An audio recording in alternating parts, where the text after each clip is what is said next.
Good afternoon, and just want to add that it's really an honor and a pleasure to be with you this afternoon to talk about Reverend Dr. Martin Luther King. I always say it's interesting when you clap me before I've spoken, you haven't heard what I have to say, but there you go. So my name is Richard Reddie. I'm the Director of Justice and Inclusion for Churches Together in Britain and Ireland. And as Paul has said, we're here to remember that Martin Luther King spoke in this august building some 60 years ago. Now, I've been sitting at the front for quite a while, and I was looking out at the audience, and I can see that you're quite a sagacious group of individuals. So what I'm not going to give you this morning is this afternoon, is a sort of Reverend Dr. Martin Luther King 101. I'm not going to give you the sort of basics about his life because, as Paula has mentioned, there is this wonderful book here that you can buy, available here or on Amazon, as they say, and that will give you that information. What I want to talk about is what Martin Luther King meant to Britain some 60 years ago, and what he actually means to us today. So we're talking about his life and his legacy. Now, clearly I mentioned I work for CTBI, but in a previous life, I worked for Christian Aid. And many of you might not be aware of this, but Christian Aid were avid supporters of Reverend Dr. Martin Luther King and the Civil Rights Campaign. And they would often give money to his campaigns in the United States. But what's more is that when Dr. King came to this country, they would actually do I suppose you would call it PR these days, but they would also manage his diary.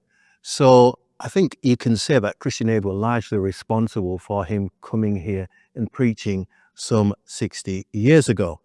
And when I was working for Christian Aid, to actually mark the 50th anniversary of his assassination, myself and a colleague, Mark Sturge, his son is actually here with us today, organized a national service. And now we always say confession is good for the soul. So the national service was actually at the other place, Westminster Abbey. I'll say that in hushed tones. And the title of that actual national service, it was, "What Does Justice Look Like Today?" Now, some of you who are familiar with Westminster Abbey know that they have a sort of I suppose they would call it a kind of a statue to Dr. King. So Dr. King is one of the 10 modern martyrs outside the Great West Door. And these are Christians who actually gave up their lives for their belief. So we had this national service on the 4th of April 2018, and we then followed it with a conference at St. Margaret's Church the following day, after the service. Now, my title is the Director of Justice and Inclusion. So I was interested in justice then, I'm still interested in justice today, particularly what does justice look like in this country from both a church as well as a societal perspective. So we know that Dr. King was in this building, and as Paula mentioned, he was on his way to Oslo to collect his Nobel Peace Prize. But for me, there are clear parallels between the Britain Dr. King visited some 60 years ago and what is taking place in Britain today, contemporaneous Britain. Now, much like this year, there was a general election in 1964, which the Labour Party won. And the Labour Party had won that election, and they'd actually been out of power for over a decade. But in both elections, the issue of immigration loomed large. So in 1964, in Smethwick in the West Midlands, the local Conservative Party candidate ran what many would consider to be an openly racist campaign. He was playing upon the fears of local white residents about the growing black community in that constituency. And one can say that even at the election that we had this year, the issue of immigration was a policy issue, a public policy issue. And we had political parties squabbling over how best to stop the boats arriving from France and how best to deal with the immigration backlog. And it also saw the election of 5 MPs from Reform UK. And if you look at Reform UK's website, it says that it will stand up for British culture, identity and values, and will freeze immigration and stop the boats, as well as restore law and order. Now, Dr. King was visiting this country, and at the time, 2 years before his visit, Britain had passed the Commonwealth Immigrants Act, which, among other things, made temporary provision for controlling the immigration into the United Kingdom of Commonwealth citizens and authorised the deportation from the United Kingdom of certain Commonwealth citizens convicted of offences, and it recommended by the court that they should be deported. And what's interesting is that several decades later, those whose presence the Act was designed to limit would be caught up in the Windrush scandal, and they would themselves face detention, deportation, and the denial of their legal rights despite never committing any crimes other than pursuing the lawful right to live and work in what they considered to be the mother country. And as we know, the Windrush scandal is still with us today, and the individuals who are caught up in it are still involved in a campaign to obtain justice.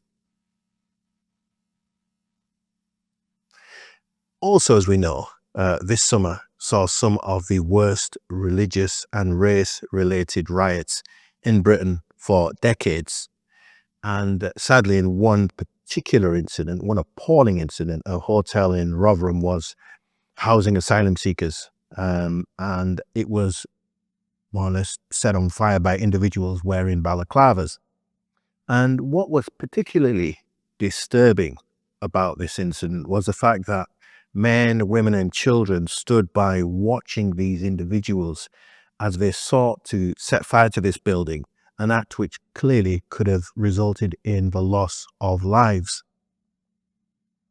And it's hard to underestimate the maligned influence of social media on what took place this summer. And interesting enough, obviously, there was no social media in Dr. King's time. So, those forces that sought to foment antagonism were largely groups like the Ku Klux Klan and the White Citizens Council. And Dr. King described the White Citizens Council as a modern-day version of the Ku Klux Klan, targeting black and white people supporting civil rights. And finally, Dr. King visited this country at a time when we didn't have any legislation that prohibited racial discrimination in public places and made the promotion of hatred on the grounds of colour, race, or ethnic or national origins an offence. Now, it's good that we're here to remember that Dr. King came to this august building and he preached. But I think it's also good for us to recognise the fact that he used this time in Britain that December in 1964 to meet with racial justice advocates and campaigners. He came here and his presence was very much an inspiration, and it sought to encourage and change attitudes to issues around race and racial justice. So he was here. While he was here, he met with Black British campaigners such as Claudia Jones and Dame Jocelyn Barrow, among others. And he discussed how best to strategically tackle racial discrimination in Britain. And he also met with a woman called Marion Glean, who was quite an interesting individual, a Trinidad-born activist for racial equality, who was a Quaker. And she was also a writer for the Peace News publication.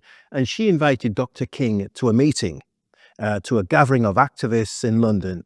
And she said the aim was to get Dr. King to help break the cycle of dependency and the sense of powerlessness that certain migrant groups felt at the time. And she said after Dr. King came, after his visit, she said, I remember those first few weeks after Dr. King's visit when ordinary immigrants, some hardly literate, wrote to ask simply to help. And she says, I recall the excitement and their hopes. What was interesting was, inspired by Dr. King's visit that December, numerous Commonwealth migrant groups agreed to form an organization of organizations to represent and fight on behalf of, and they use the term at the time, colored people in Britain. So literally a month after Dr. King came, on the 10th of January, 1965, the group called the Campaign Against Racial Discrimination, or CARD for short, was established. And this group called for legislation to fight racial discrimination in Britain. And CARD systematically collected evidence of racial discrimination in employment, in housing, rented and hotel accommodation, in the provision of goods and services. And they presented this evidence to influential people in political parties, especially the new Labour government. And they did this in order to get anti-discrimination laws passed in Britain. And as a result of the work of the Campaign Against Racial Discrimination and other organizations and individuals, we had the first Race Relations Act passed in 1965. And this was the first piece of legislation in the United Kingdom to address the prohibition of racial discrimination. And it actually followed a number of previously unsuccessful bills. But this act itself banned racial discrimination in public places and made the promotion of hatred on the grounds of colour, race, or ethnic/national origins an offence. So Dr. King was very much an inspirational figure to Britons then, black, brown, and white. And I would say that some 60 years after his visit here and 56 years after his death, he still remains an inspirational figure. Dr. King's life and his message still has the capacity to encourage, to empower, and to infuse. And what I want to do for the rest of this particular talk is to focus on a facet of that particular message, primarily what Dr. King would call the evil triplets, or the triple evils that affected the United States, and I would say the actual world itself, as well as his paradigm of the beloved community. So I remember my brother this morning made a mention, alluded to briefly, the beloved community, and I want to sort of talk about that, flesh it out more, as they say. So, Dr. King. Now, most of you probably know Dr. King. Actually, let's try and make this talk a little interactive. If I was to say, what can you remember of Dr. King? Any brave? No, you don't say anything, brother. Okay, go on. Well, no, you don't count either. So yes. So if I was to say Dr. King, what comes to mind straight away? I have a dream. Excellent. That's one. Two. I wasn't good. You're good. I would call you a kingite because generally people don't think of that. So we've got, obviously, I have a dream. You've got a letter from a Birmingham jail. Anyone else? Any marches? Yeah. Anything else? Yeah. Mm-hmm. Yeah. Yeah. Yeah. Okay. So, but he did something pretty important the night before he got assassinated. Can anyone remember what that was? His mountaintop speech. So that's something else. And obviously we're here because obviously he came here on the 8th, but on the 10th he went to Oslo and he picked up his Nobel Peace Prize. So I think many of us are very familiar with Dr. King for those particular things. Actually, there's one thing that you haven't mentioned. How did he escalate to national prominence? When did he become, for what thing did he become famous for? Oh. Yeah, well, actually, it was before then. Sister, you should know. The bus boycott. So it was a bus boycott from 1955 to 1956. That's, I suppose, what escalated him to national prominence and as a result of that successful bus boycott, he was seen by many as the de facto leader of the US civil rights movement. So he's famous for that. And, I would argue that if you look at his life from 1955 to 1968, I would say the years between 1963 and 64 saw King at the zenith of his, if you were going to use that sense of popularity, I think those years he reached his peak. So he was seen as a person at that point who could stop America from spiraling into racial turmoil. And Time magazine named Dr. King Man of the Year for 1963. And again, on the 28th of August, 1963, he delivered that amazing I Have a Dream speech. And then obviously he got his Nobel Peace Prize for 1964. But I would argue that from 1965 onwards, we saw a slightly different Dr. King, a person who had a sharper, a harder message.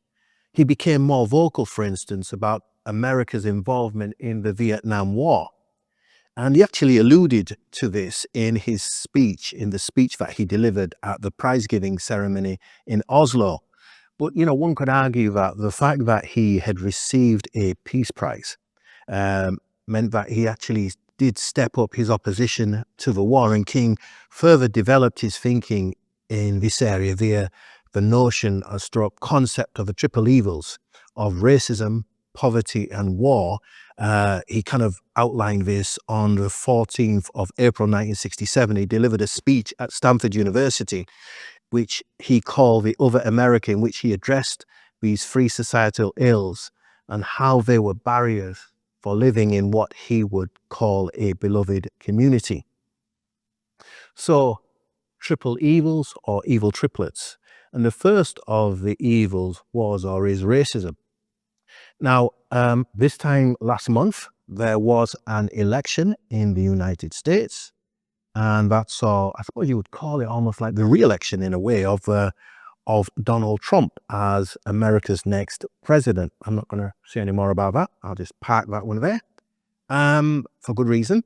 But what's interesting was 16 years before that, the world witnessed the election of the first black president of the United States in the form of Barack Hussein Obama.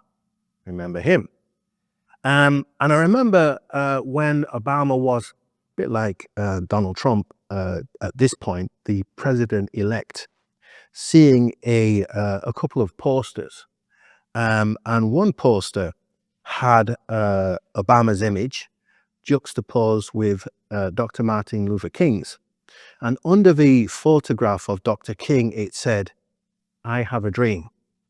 And then under the photograph of Barack Obama, it said, "I am that dream."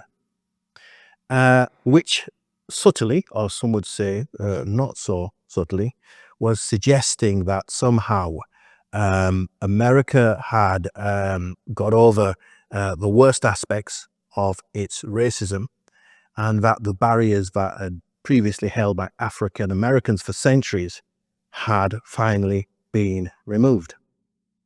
And one could argue that the first decade of Dr. King's work focused solely on tackling racism in the United States, especially in the South. Yet 40 years after his death in 2008, the arrival of President Barack Obama witnessed significant conversations about how we were supposedly living in post-racial societies, in which societal fault lines were no longer bound by race, but more connected to religion. And clearly, as you know, I work for churches together in Britain and Ireland. And what was interesting from around 2008 on to, I would say, 2012/16, was this sense that the churches themselves took their focus away from racial justice. So we saw, for instance, the disappearance of an organization like the Church's Commission for Racial Justice, and within the major historic church-related denominations, those programs, those commissions, those projects that were there to tackle race discrimination and to champion racial justice either went into abeyance or they were closed down. As I said, race was no longer on the agenda, despite the fact that racism was still a sad reality for far too many global majority heritage people in Britain at the time. So by the time Obama had won a second term in the United States, in this country, we were experiencing what was known as a hostile environment. And this policy was being promoted by the conservative stroke Lib Dem coalition government. And this particular policy generated distrust, disadvantage, and discrimination, as well as a sense of desperation among some of the most marginalized communities in Britain at the time. And this particular policy also led to the aforementioned Windrush scandal. Equally, in 2016, as we all know, as a country, we decided to leave the EU, but one of the unintended consequences, or maybe one of the clear consequences of that, was a massive spike in religious and race-related hate crime. And then obviously in May 2020, we had the tragic killing of George Floyd in the United States, and how that sort of reverberated on both sides of the Atlantic. And it revealed the sad truth that racism was alive and well. And I've alluded to the riots that we experienced earlier this summer. Now, what was interesting was when Dr. King came here in 1964, he was told about the activities of far-right actors and organizations, those individuals and groups who sought to stoke up racial tension by scapegoating marginalized Black and Asian communities. And I think we saw some of that this summer, where asylum seekers and refugees, Muslim communities, and even Black folks were targeted. And in all instances, we saw the promotion of hatred, fear, distrust, and the promulgation of misinformation. And this is a million miles away from Dr. King's message. Dr. King's message was about love.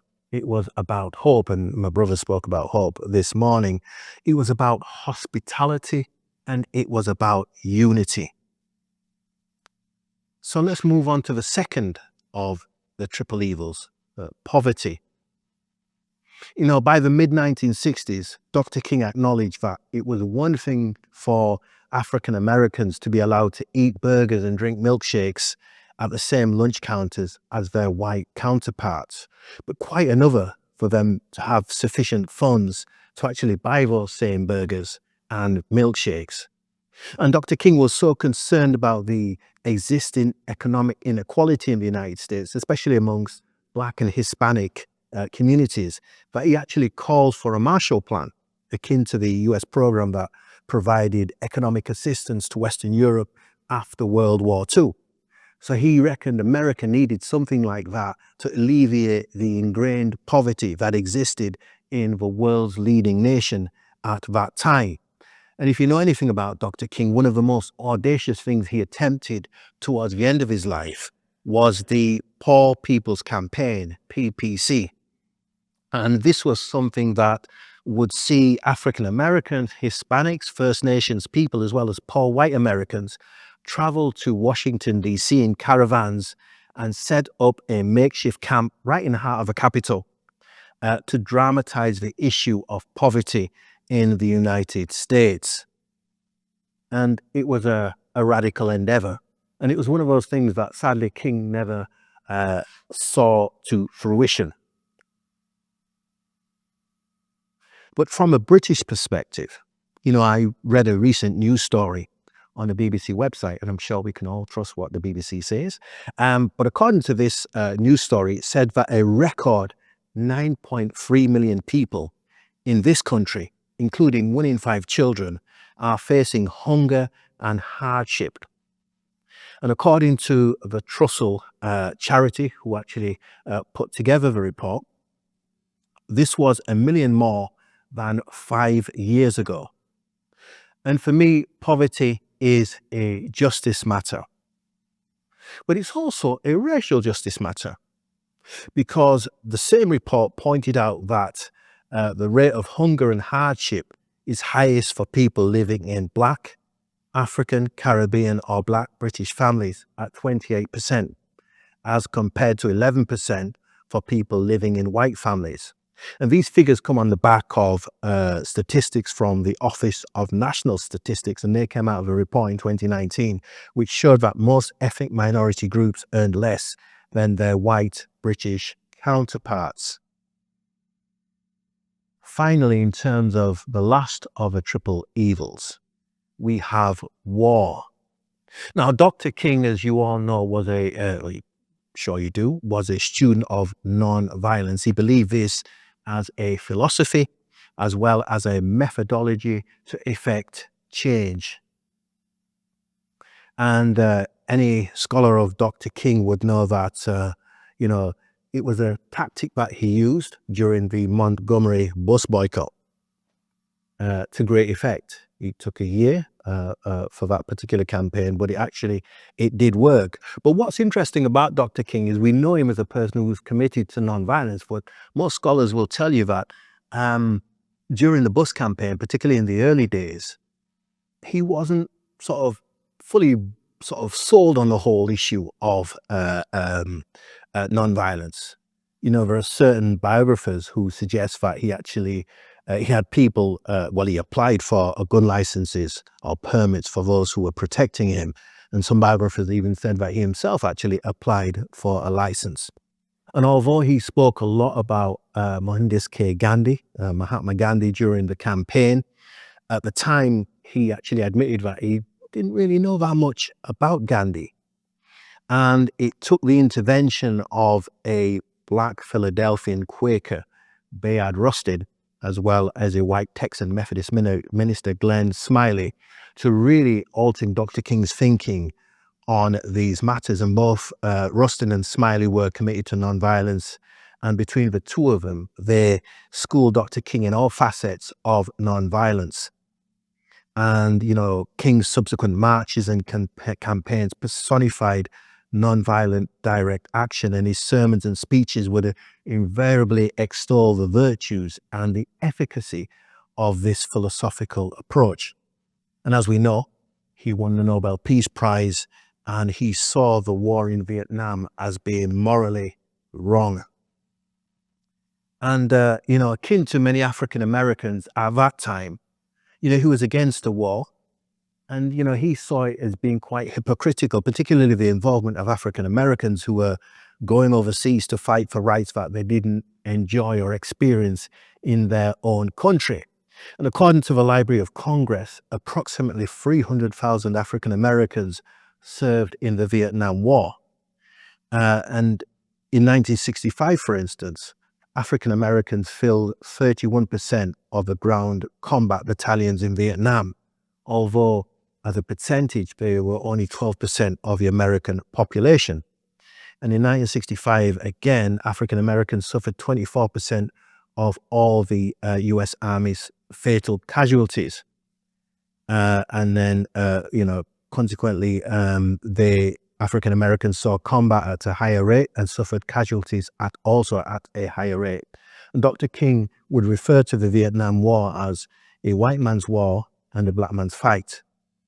Now, I currently work as the coordinator for the Church's Refugee Network, or CRN, and our chair is the Bishop of Liverpool, Right Reverend Dr. John Parambalath. Now, the Church's Refugee Network, among other things, encourages churches in Britain and Ireland to be more proactive on issues around refugees, asylum, and immigration-related matters. And we're cognizant of the connection between conflict and displacement. And earlier this year, the UN Refugee Agency stated that a record 120 million people have been forced to flee their homes because of war, violence, and persecution. And this is the 12th year in a row that number has increased.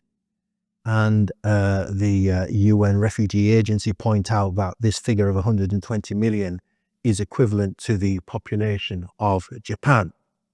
And they argue that governments across the world should tackle the root causes of the problem rather than politicizing refugees and turning to quick fixes such as closing borders, which they argue would not solve the problem. And again, it's a justice issue. What I would say it's also a racial justice issue, because the vast majority of those who are seeking sanctuary are black and brown people from the global south. So we've got race, we've got poverty, and we've got war, and I would argue that they are inextricably linked. And Dr. King would point out that these this trio, would thwart the realization of what he would call the beloved community. And the term beloved community was something that King actually popularized, particularly in the 1960s. But it wasn't his initial idea. It was a brainchild of a theologian called Josiah Royce. And Royce was a person who established the Fellowship of Reconciliation, and Dr. King was also a member of the Fellowship of Reconciliation. But Dr. King actually popularized the term, and he invested it with a deeper meaning, which I would say has captured the imagination of people of goodwill all over the world. And I would contend that Dr. King's notion of a beloved community is and was grounded in the reality of the world in which he lived at his time.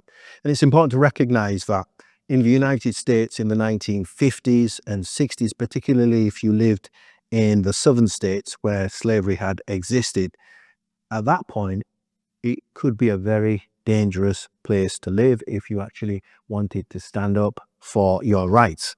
Standing up for justice meant your life was in peril, and you only have to consider the number of civil rights activists and campaigners who lost their lives, either assassinated or met untimely deaths, to see what I mean. And Dr. King knew that Black people in particular would not be seduced by a simplistic utopian idea, but would need to be presented with a program or a methodology for change that was realistic and achievable. And what's interesting about this vision of a beloved community is that it's a global one. So it's not just for the United States, but it's a global vision, and it's one for all humanity. And it's a community that would be built on the pillars of justice, peace, nonviolence, love, compassion, and trust, among other virtues. And in such a community, poverty, hunger, homelessness would not be tolerated because international standards of human decency would not allow it. Equally, racism and all forms of discrimination and bigotry and prejudice would be replaced by an all-inclusive spirit of sisterhood and brotherhood. Similarly, love and trust would triumph over fear and hatred, while peace and justice would prevail over war and military conflict. Finally, at its center would be a ministry of reconciliation between diverse individuals and communities based on trust, confidence, and mutuality. And although he didn't mention it explicitly, there's little doubt that creation care would have been a part of this particular approach. And again, the climate issue is a justice one because the parts of a planet that are disproportionately impacted are the places where some of the most vulnerable communities are to be found, and these are the people who are least responsible for causing the damage in the first place. So what would a beloved community look like in Britain in 2024? Well, for one, it would be a place that is, it wouldn't be hostile to those in need of hospitality. And I think a good example of a beloved community was the way this country, on a whole, opened its hearts and its homes to those from the Ukraine at the start of that particular conflict with Russia. That was quite amazing. But what was quite disappointing was the way in which I think we closed our doors and our minds to those from other parts of the world. And a beloved community, that approach would treat those seeking sanctuary with dignity and compassion, and it wouldn't seek to create a them and us approach to resolving the problems that we all experience. there would be a real sense that we're all in this together and that we all need one another to get out of the problems that we face. And what's more, the voices of those politicians, those sections of the media and the social media commentators who seek to scapegoat and demonize some of the most vulnerable and marginalized in community, those voices would be marginalized in the beloved community. There would be no last, least, or left behind, but people who obtain a fair share of the resources that we have in what is a rich country, to obtain the commensurate education, housing, healthcare treatment, and access to justice that we should all experience.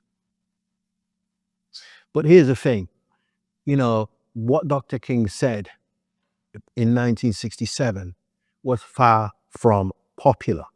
When he was talking about the beloved community and the triple evils, they weren't that popular.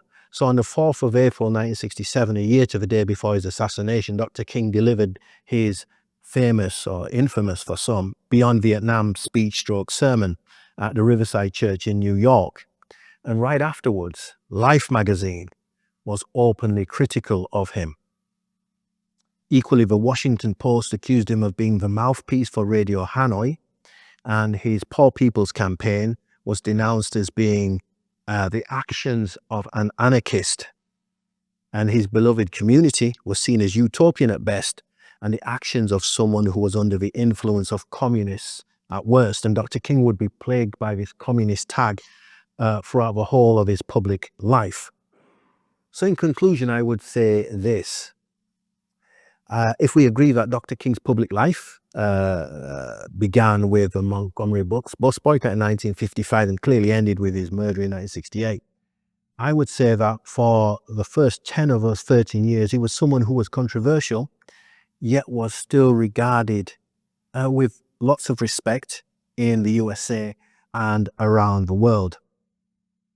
As I said before, he was somebody who was seen in the United States, definitely, as a person who could save America from racial Armageddon. But as his message became more critical, particularly of the slow pace, really, of change in the United States vis-a-vis racial justice, and as his pronouncements on the expensive and deleterious war in Vietnam became more prominent, so his personal approval ratings began to plummet. But here's the thing. Dr. King wasn't concerned about any of this. As far as he was concerned, he was there to do the will of God, and he was there to speak truth to power and to stand up for what he believed was right. But I want to sort of go back to where I started by saying that with regard to Dr. King and his reputation, he's seen now as someone who can inspire, can encourage change.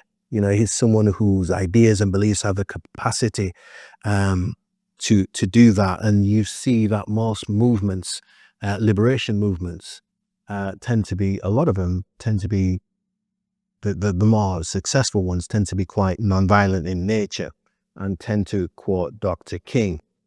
And his influence is still strongly felt in the United Kingdom. And for me, I must admit that it's the last 3 years of his life that inspire me. All the other previous 10, they were good, they were fascinating, but it's that sort of a radical, cutting edge sort of appeal. Some of the things that he said, which at the time people were critical of, but looking back on them now, you could argue he was being prophetic, particularly on the Vietnam War. And issues around poverty and issues around race relations. That's prophetic stuff. And that gives him kudos. And that's a Dr. King I think we need to really focus on, if we want to know more about a man who was, I would say, more than just a dream. Thank you.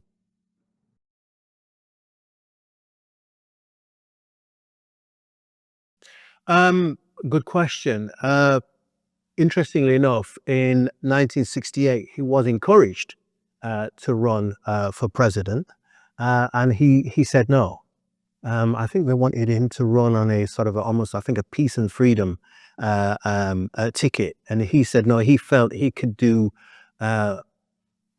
a better job being a civil rights activist, as well as well, interestingly enough, one of the interesting things was towards the end of his life, what Dr. King said was God had called him to preach the good news. So he always saw himself as a preacher first and foremost. And what's interesting about Dr. King is, I remember when I first published this book and I said to people, who is Dr. King? And people would say, oh, he's a politician. And I said, well, he wasn't. He never ran for public office. And other people would say he was a campaigner. I said, yes, clearly he was a campaigner. And some would say, well, civil rights activist. I say, yeah, that's right. But one of the things people would never make the connection with was the fact that he was a minister, a man of God, and he was first and foremost a man of God. And that's how he saw himself. And he just felt he could speak truth to power and be that radical individual outside of Washington. He believed that, you would often have to make certain compromises when you ran for office or when you achieved office. And he felt he couldn't do that. He wanted to be, particularly the king from 1965 to 1968. He was the purveyor of unpalatable truths. And being a politician, there is the thing they call, the realpolitik, or being pragmatic. And King felt he couldn't do that. He couldn't make those kinds of compromises at that point. I think the point you make about the slow rate of progress, definitely, but that's appalling. When you think, particularly in the light of the fact that there was technically an African American president in 2008. And so there hasn't been that commensurate sense of African Americans really engaging at the highest level of politics in the United States.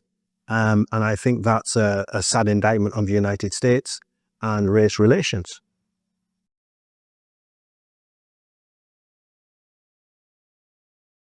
Yeah, I mean, it's a very sort of a negative narrative when it comes to immigration. I think that's sadly always been the case in this country, particularly from a British point of view.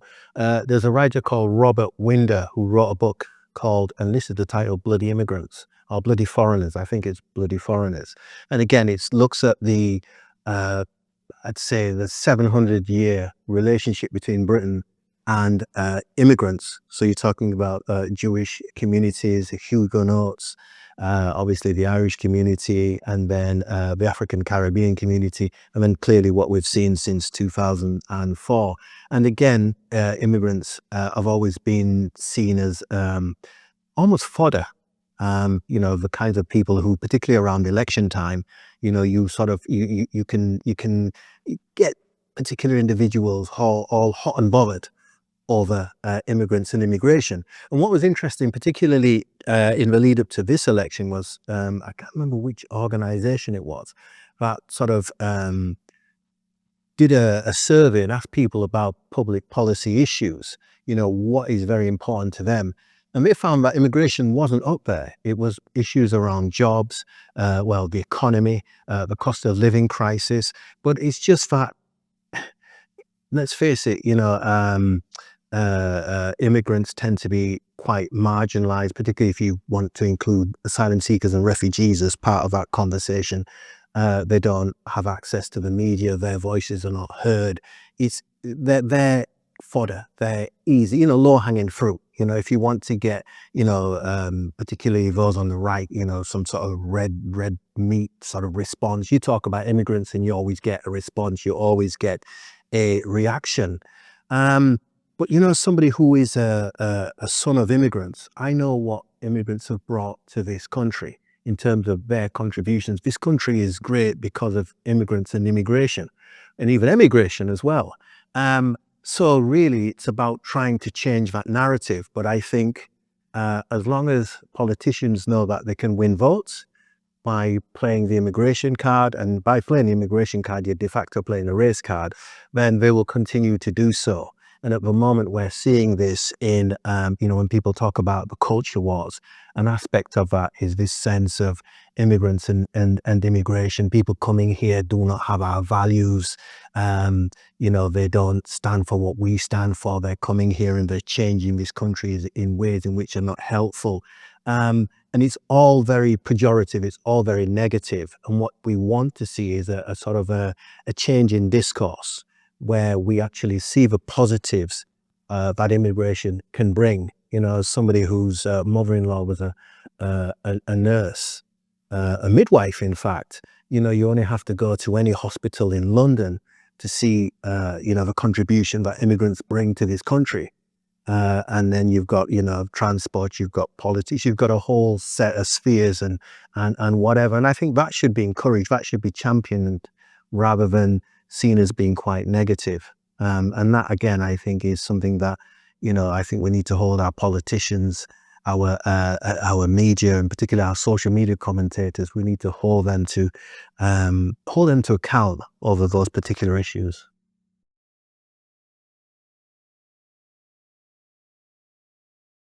I think it was his faith, his Christian faith, his belief in a God who um, created human beings in his image and created them equally.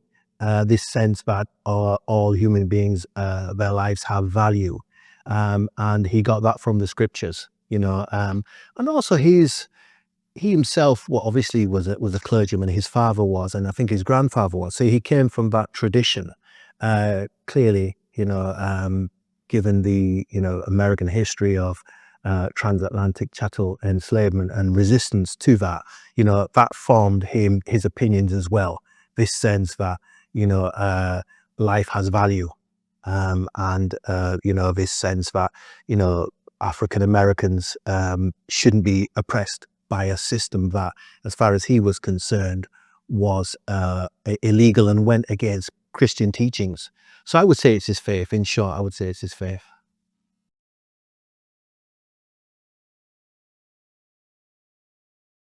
That's a really good question. A really, really good question. Um, I mean, it's interesting because people often say in this country, why is it that we haven't produced another Martin Luther King? Because that's something people always say. And if you look at the history of the United States in particular, you can trace it back to Robert Allen, who helped to establish the AME Zion Church. And then you've got all individuals like Frederick Douglass, and then you've got, even someone like, well, Marcus Garvey wasn't really, he was more political than religious, but religion has played a massive role within the civil rights movements, if you want to use that term, in the United States. And if you think about this country, we haven't really, there is no equivalent. I know some people talk about Dr. Harold Moody and his League of Colored People and claim him as being someone who was in the Dr. King sort of mold. I'm not sure if he may have been disappointed. I mean, obviously, as you point out, we did have a Black Power movement. I'm not saying, I don't think how, I don't know if it were that successful, because I mean, are you talking about the work of someone like Michael X, for instance? Yeah. So obviously we had, we've had the Black Panthers, and you think of the work of, the Mangrove group in Notting Hill. Um, And yeah, clearly Stokely was quite instrumental in a lot of that.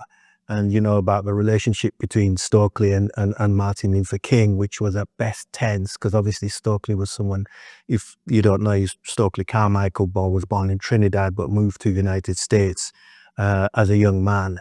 And I think he was a member of SNCC at one point. But by 1966, Stokely was someone who didn't feel that, nonviolence was getting African Americans anywhere. So you had people like Huey P. Newton, Stokely, Bobby Seale, and ultimately this individual called Eldridge Cleaver, who sort of took that particular movement in a certain direction in the United States. Weren't committed to nonviolence, very, very political. So, for instance, Eldridge Cleaver sought to run for president in 1968. And one of the things he said, if he won, he said he would burn down the White House, which is quite radical, as I would say. So I think it's a good point. I'm not sure. Possibly possibly he might have been a little disappointed. But I think it speaks a lot to the churches in this country. Because at the time, if you look at who was really supporting Dr. King in the 1960s, it tended to be the historic churches. So clearly, he got support from the Church of England, the Baptist Church, because King himself was a Baptist. But what you didn't see were the black churches getting behind the King's campaign in any significant numbers. And at the time, you had churches like the Church of God of Prophecy, Church of God in Christ. You had the New Testament Church of God, the New Testament Assembly. But they, at that point, were very much apolitical, and it still is the case that many of, how many people are members of black churches here? Good, I can say it. Tend to sort of see that separation between the secular and the sacred. And even now, it's difficult to get them to engage in anything political. If you say, let's pray and take action, they'll say, well, we're okay with the prayer, but the action bit, we're not so sure about that. And I think there's that. I think that would be something King would struggle with. But also, that's not just a British thing. And as you well know, he was a member of a National Baptist convention, and he had to leave. He had to set up his own sort of, I would call it a conference, the Progressive Baptists, to ensure that they could take forward his words. So that's a really good question.